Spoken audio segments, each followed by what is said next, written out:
Thank you, and full disclosure, I'm actually not talking about that. I'm talking about this. There was a little mix-up, but all good.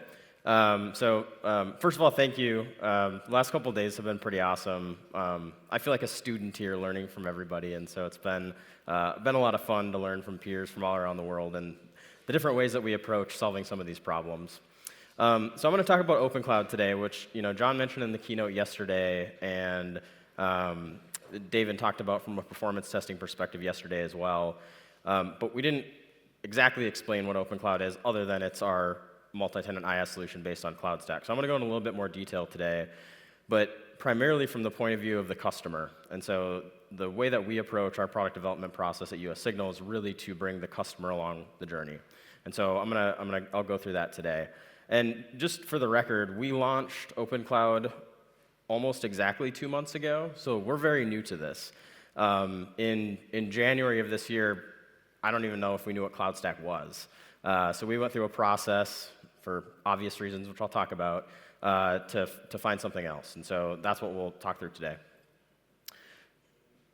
So a bit on the agenda. I'll give a little bit of intro about me and US Signal, although I think you guys all got a good gist of what US Signal is about. We'll talk about some trends that we see in our customer base in the United States, as well as some sort of macro technology trends that we think are influencing the cloud market. I'll go through platform testing at a super high level, which is really just what did we test and why did we choose CloudStack. We obviously know what the answer is, but how did we get to the answer?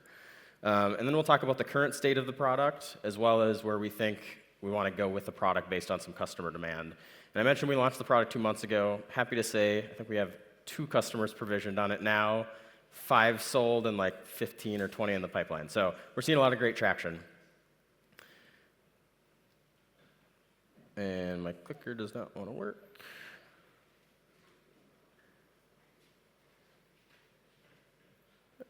There we go. The benefit of being the second day, by the way, is I could move these over this way because I know you can't see them if they're behind me. And so just a bit about me. Been in technology for 15 years. About 9 of those 15 years has been spent on the customer side. So I worked predominantly in manufacturing and was actually a customer of a VMware multi-tenant IaaS solution at the time, as well as we had some on-premise ESXi clusters. And then about the last 6 years, the last one of which has been at US Signal, have really been on the digital infrastructure, data center, cloud services, hosting business side of things. And so I have company-wide responsibility for product, both net new product development, where I team with David and team on the engineering side, as well as existing product management. US Signal is based in Grand Rapids, Michigan. I live in Minnesota. There's a theme here. Everyone likes fast cars, from my perspective. A little mix if you like EVs or not. I'm into slow boats, and then I'm a big home automation enthusiast. Shout out to the Home Assistant project, of which I contribute to. So I won't go over the specs on the company in too much depth here, but I did convert mine to the system that you all use, so you know what we're talking about. But 162,000 square feet or so of data center hall space, conditioned space, and 9,500 route miles of fiber. And then just to give you a snapshot of our business, because what's maybe different about where we're at is we have 2 pretty sizable existing businesses in the hosting space. So on the US Signal side, we've been doing VMware multi-tenant hosting since 2011, so we have a lot of history and pedigree there. And then we actually just acquired a company back in September that is one of the largest Nutanix hosting providers in the US. And so when you think about on the VMware side, that's really just the multi-tenant environment. If you go single tenant, which we have a lot of, it's a pretty large deployment. And then the Nutanix side is obviously all dedicated hosting because of the lack of multi-tenancy. One thing I just couldn't get out of my mind the other day when I was converting this from miles to kilometers was this little meme, so I had to share it, which is, what the fuck is a kilometer? So anyway, so what is OpenCloud? I mentioned it, but there's 4 key things that matter to me and I think our customers from an OpenCloud point of view. Performance is obviously paramount, and David covered that, so I'm not going to beat that one. Cost certainty, which has been a theme I think throughout the week this week, is very important to us. And as a hosting provider, part of what our customers pay us for, even VMware customers, is to help insulate them from risk. And so part of our journey has been insulating them from risk, and so far that seems to be paying off.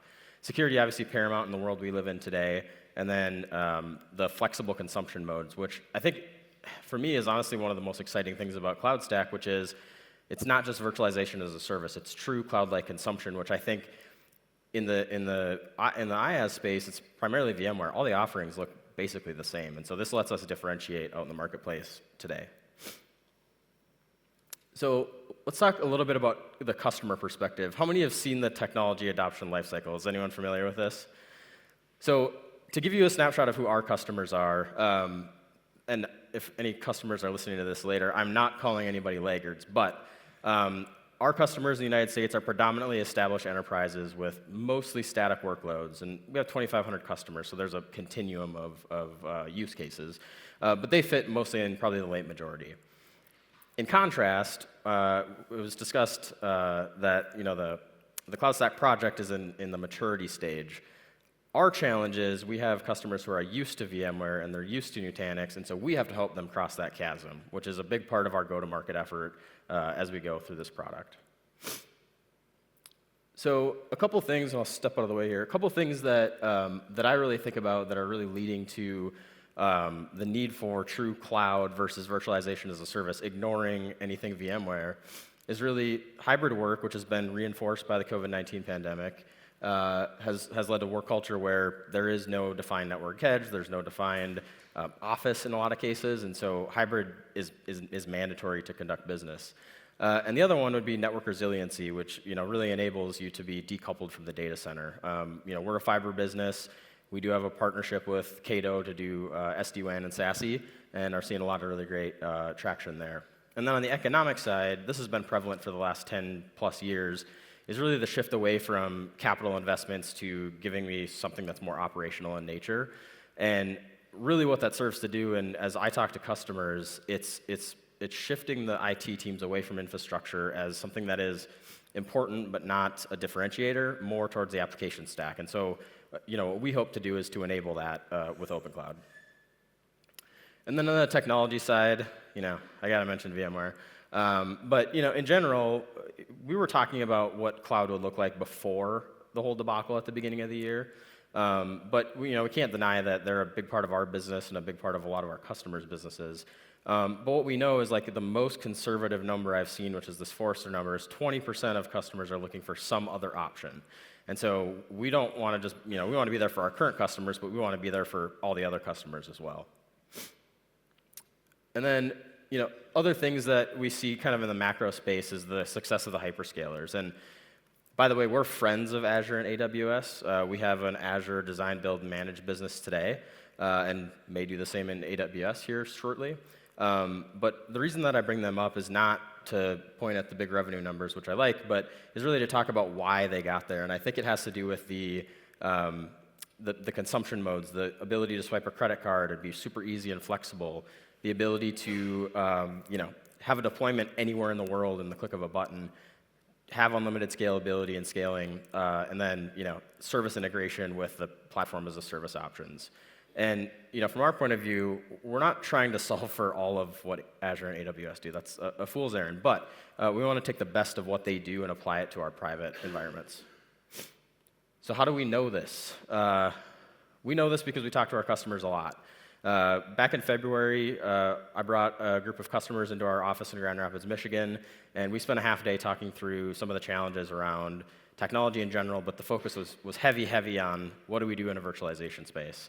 And so what that customer advisory board told us was we don't care at all about the underlying hardware or the underlying virtualization platform. What we do care about are some of these things. And so from a price point, we're with some creativity on how we design the solution, not just from a hypervisor perspective, but more broadly, we're super competitive in the market, and I think most importantly for our customers, there's no surprises. The cost is going to be steady state for them. David talked a lot about performance, so I won't hit that one too hard, but in general, we architected this at an enterprise scale, and it can get big really quickly, which is what we expect. Security, obviously, key, and so really this was built to the same standards as our compliant and secure VMware multi-tenant environments today. And then we're actually undergoing a penetration test right now in the production environments to work towards SOC 2 Type 2, PCI DSS, and HIPAA compliance. So we expect to have that by Q1. And then similar to what we do in the VMware space is 100% punitive SLA from that point of view. So try and solve those challenges with those 5 things. So what did we look at? So we looked at, well, we were already doing VMware, and we thought we might be buying this company that does Nutanix, and it turns out we did. I don't think there was a second or a millisecond that we considered not doing anything, but we had to consider and contrast it with what we were doing, current state. We also looked at a company called Verge. It's like a fork of KVM, essentially, but it's closed, and so we didn't feel like that really offered the flexibility we needed, and plus it wasn't really any easier than anything else. We, of course, looked at OpenStack. This has been said many times here, but from my point of view, the cost is low. It's free, right? But we like the simplicity that CloudStack offers. If we're going to go and build this and get it really big, we need to be able to be able to scale without adding a ton of cost in the market. So obviously we're here, so we chose CloudStack. We're running KVM under the hood. And we've been able to run really quick with our engineering partners in Shape Blue to get this product to market in essentially 9 months or so. So some of the things that we really like, or I really like at least, about OpenCloud, this is a comparison of the clouds that we support today. So these are clouds that our customers buy today. Is from my standpoint, multi-tenancy was critical. We really needed to solve that because so much of our business is VMware multi-tenant. And so OpenCloud, obviously, with CloudStack under the hood, gives us that native multi-tenancy, which is huge. The other thing is we can run it single tenant if we want to. There's use cases where that might make sense. And then I think, again, the most exciting thing for me is the ability for our customers to not just get provisioned pools of resources like they did before, and when they needed more, they had to call their sales rep. With OpenCloud, they go into the portal, the GUI, and they can provision infrastructure right on the fly, and we're just going to measure their usage and bill them for it. And then, we're known very well for our US-based technical operations center, and so it's a differentiator for us. And so obviously we kept that in place. And then the one thing, which I'll talk about later, that's maybe a bit of a challenge is the data protection integration. I was actually just in the backup and data protection session here, and it looks like it's a challenge for a lot of people, so it's not just me, which feels good, but I'll talk about what we're doing there. And then, in general, where is this thing available? So, we have a cluster of data centers in the upper Midwest and then a few further out.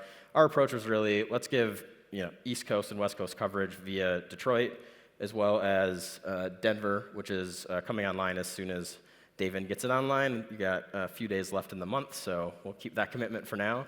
And then we will, of course, build this opportunistically in any one of our other 14 data centers that don't have it, or deploy it to customer premise, like manufacturing facilities we serve a lot of. So I think there's use cases all around. So just to give you a little, I'm a product person, so just to give you a little insight on how we approach the productization piece here. So instances were new to our customers. Again, we talk about crossing that chasm. They're used to getting provisioned pools of resources that they can slice in whatever sizes they want. And so obviously with CloudStack using instances, one of our challenges was making sure we had enough options to make customers feel like we weren't taking anything from them. And so we actually started, I think, with 1:6 and 1:16 ratio instances, and as we got out in the market, we were finding that just was really challenging. And so we added some additional instance options. There's 40 right now. It'll probably grow and change in the future. But the way that we have approached it is customers have a choice of Linux or Windows. We price it differently depending on what you consume, so you don't have to pay the Microsoft tax if you don't want to. We are using SAN-based storage, I think, as mentioned, and we made the decision, at least initially, to just go all flash for all the things. Makes things a bit easier. Obviously, using native capabilities around local and remote zone snapshots. And then we are using and have been using Acronis for backup and soon-to-be disaster recovery. We're in the process of testing that and getting it rolled out into the market. We've been using Acronis for several years, and we like it, although I'll talk about where I think we need to go with that. And then we use the native CloudStack APIs to measure usage, and we bill through our customer portal, which is also a challenge that I'll talk about. So the other thing I mentioned was this cloud-like consumption. And so as we were imagining, how do you productize this? What are the things the customer buys? We honestly took a little bit of a page out of the hyperscalers, which was providing basically two modes. So we allow customers to sign up with us with no contract, no commitment. We're going to provision them an account. They just consume instances and resources, and we measure it, and we bill them for whatever their usage is. We're going to bill daily is the metric we're going to use, rolled up monthly on the invoice. And they can disconnect with 30 days notice. And so the nice thing here is it eliminates that barrier of some competitors who say, you have to sign a 12-month agreement to be a customer of ours. We're removing that with this option. But we still want to incentivize term contracts. And so the way we've approached this is with committed consumption. And essentially what that means is if a customer is willing to commit to a contract for 12 months or more, they get a discount in exchange. So that's similar to like the enterprise discount program that, let's say, AWS does. And that gives them that discount off of the month-to-month list rates for storage and compute. The thing here, though, is if the example is the customer commits to $5,000 a month of spend, they're not committed to $5,000 of storage or of compute. It's just $5,000 within that environment. And so that allows customers to have a lot of flexibility in that, yes, they're committed to a spend, but they can mix and match however they want within the environment. And then you can mix and match committed and uncommitted. So you may have a dynamic workload that is maybe seasonal that you don't want to commit to year-round. So you might pay a burst fee at the month-to-month rate if you need it.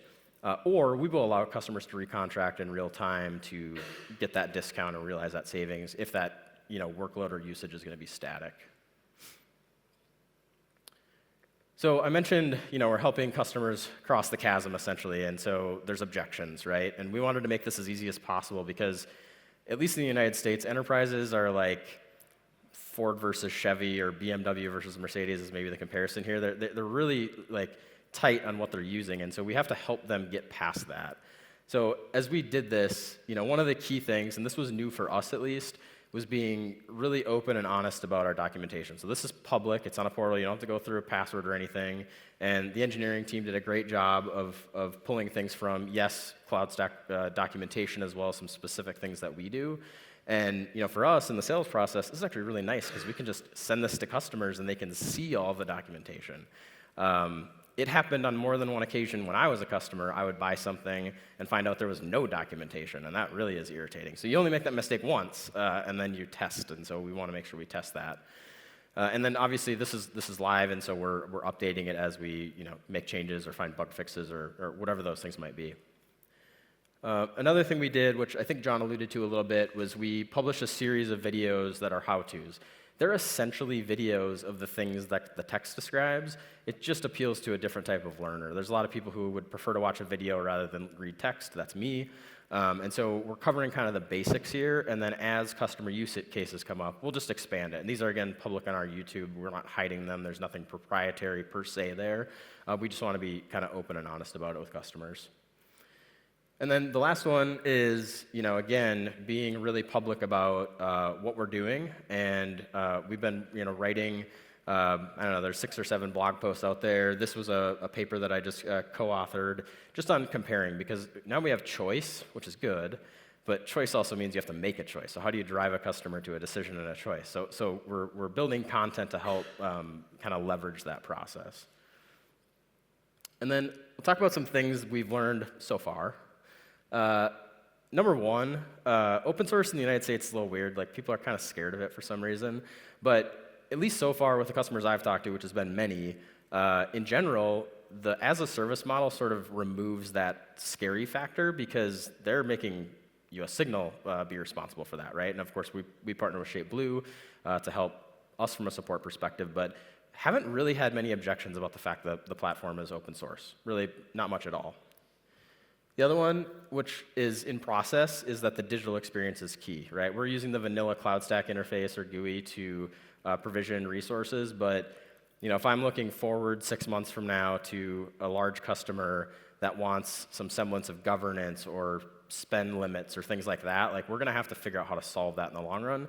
Thankfully, I've got a lot of ideas from this session or this week, so hopefully we can work to solve that. But I mean, right now what we have works, and it works for the customers that we have on the platform. The other one is maybe an issue, maybe it's not an issue. I haven't really decided yet, which is really, we're using agent-based backup tools as well as native tools. And enterprises in general tend to really stick to the tool they use, Cohesity or Rubrik or Veeam or whatever it is. And so, really pressuring our vendors that we work with, like we do a lot of business with Cohesity, to look at building things that are more native in nature. But I think the other side of this is just teaching customers a new way of doing things. And that's maybe the harder thing to do, but in the long run, maybe the better approach as well. And then, we're seeing significant repatriation opportunity. One of our largest customers on the Azure space is looking at moving to us, and they're potentially seeing a 30% cost savings. And we're talking hundreds of thousands of dollars a month. That amplifies very, very quickly. And it's really hard to argue with that, especially if you're running virtual machines in Azure, for example. Might as well just run virtual machines here. It makes a lot more sense. So what is the future? By the way, I watched this on the airplane on the way over, so I had to put it in here. What does the future hold for us? One of the things I'm a little bit self-conscious about being at this conference, if I'm being transparent, is we don't want to be takers. We want to be givers as well, and we're new, so it's probably okay that we haven't given yet, per se, but we want to contribute to the project. We're probably not going to write a lot of code, but I think we can contribute in other ways via user group in the United States, potentially, documentation, so on and so forth, sharing our perspective with enterprise users in the United States, because they're a little different. We don't have the native Kubernetes service enabled right now, so that'll be something that we'll do soon enough. Quite frankly, we just don't have customers asking for it at the moment, but we'll preemptively get that in development figured out. Credit card swipe. So we're a traditional enterprise sales organization, omni-channel. So we have a direct sales team. We have partners. Based on the demand we're seeing now, I don't know that we need to do this anytime soon. We may never do it, in fact, but we're looking at it. The ability to go on our website and sign up and provision resources right away. I don't think this is imminent, but it's definitely something I'm keeping an eye on. And then I mentioned this deployment to customer premises. I worked in manufacturing, and if you've ever been to a manufacturing facility and you went into the server room, it's usually a disaster. And so there's these edge opportunities where closeness still matters, uptime still matters very greatly, especially with the sensitive nature of some of our manufacturers. And so we're looking for those opportunities to really deploy to the first customer prem. And then, again, I mentioned this, disaster recovery as a service and backup as a service with native or other open source tools. Again, one of the things that I'm conscious of is I look at this with a, enterprise hammer, and so I want to go and put Cohesity in here. But there's other ways to approach this problem, which has been clear as I've talked to a lot of you. And so we're looking out there. But again, what we have now, it works, and we're just going to continue to put some pressure on the vendors we work with to help us out there. So that's what I got. That's a link to my LinkedIn if you want to connect. I'd love to. I've connected with a bunch of you, but really appreciate the opportunity. Thank you.